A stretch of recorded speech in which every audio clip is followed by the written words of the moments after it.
Alors Max, les règles ne devraient pas changer en raison des échecs des autres. Ah, ils sont fatigants chez Red Bull en fait.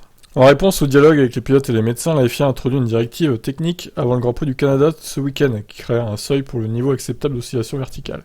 Mais Verstappen n'est pas content d'un tel changement, même si ça devrait favoriser Red Bull, sur le papier qui ne souffre pas de marsouinage ou très peu.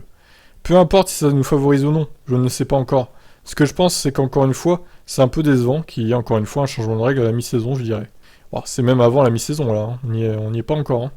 Il ne s'agit pas de nous affecter plus ou moins que les autres équipes, mais il ne faut pas qu'une équipe se plaigne beaucoup et soudainement les règles changent à cause d'elle. Alors, il n'y en a pas qu'une qui se plaint, encore une fois. Hein. C'est plusieurs équipes, plusieurs pilotes qui se plaignent, dont AlphaTauri et Gasly. Je pense qu'il y a beaucoup d'équipes qui ont fait un travail incroyable pour ne pas avoir ce genre de problème.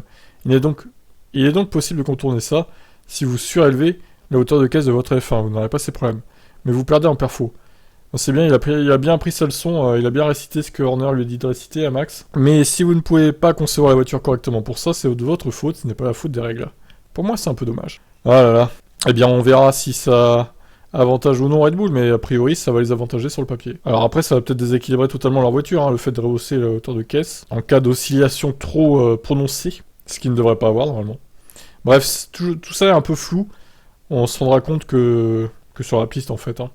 Et peut-être avec les explications de Julien Febvreau lors des essais libres. N'oubliez pas de vous abonner à Team Motorsport sur YouTube et à Team F1 sur Twitch pour les lives des essais, des qualifs et de la course. Ciao.